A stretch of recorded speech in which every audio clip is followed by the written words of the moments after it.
Today I'm going to talk about Shattered Kingdom by Angelina Steffort. It's the first book in a long series. The main protagonists in this book are Gandrit, a warrior woman, and Nihilin, a fae male.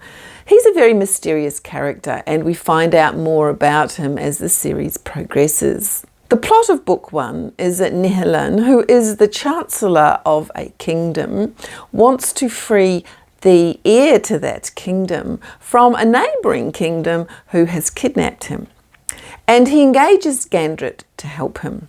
Basically, we have two kingdoms side by side who are always at odds with each other, and there's continual skirmishes between the guards. One of the kingdoms has kidnapped the heir to the other kingdom, and so they want to go and get them back. So that is the plot. The antagonist in this story is actually, it takes a while in book one before we come to realise that the main antagonist, that the real issue that they're going to have to overcome are the dragon cult members. But we don't know that at first. We initially think that Armand, who is the young lord, the heir to the other kingdom, we think that he's the person that Gandrit is going to have to overcome in order to succeed on her mission.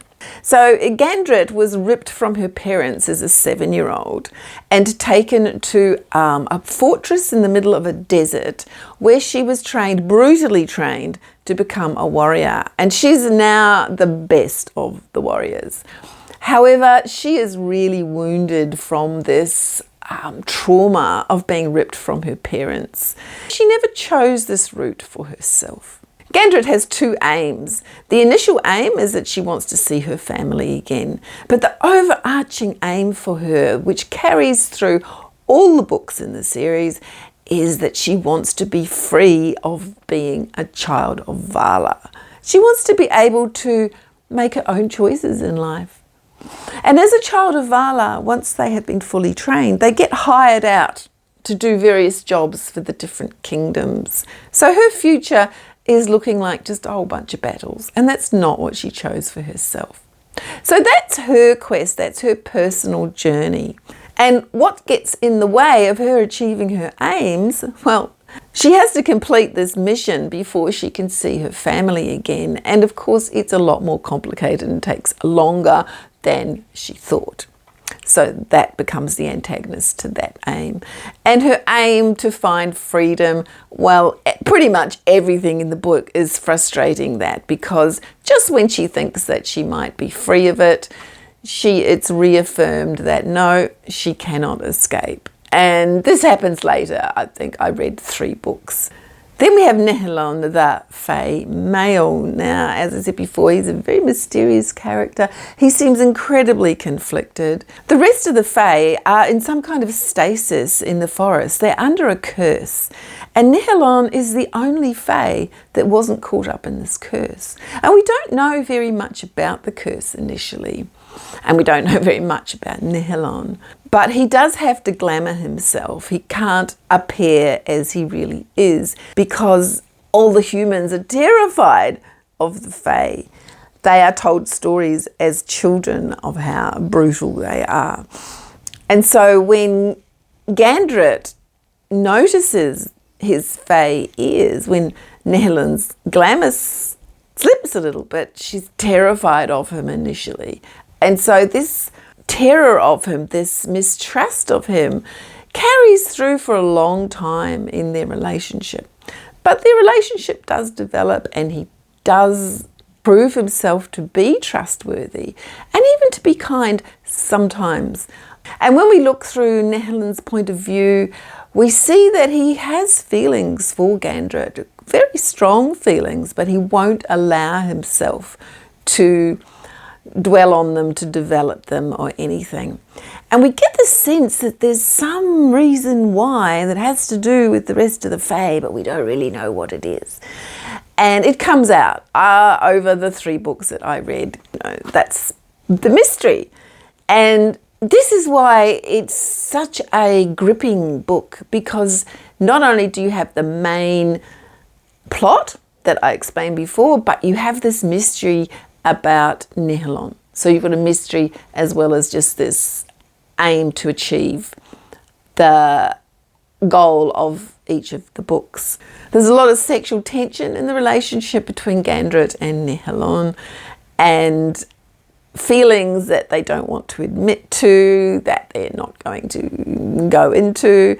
And that sexual tension, the author is really good at maintaining that and keeping you reading. The pacing in book 1, Shattered Kingdom, builds nicely up to the end, and it really is an excellent book. You really want to keep reading and find out what happens at the end. The book 2 and book 3 are slower. There's more emphasis on the relationships and less on action.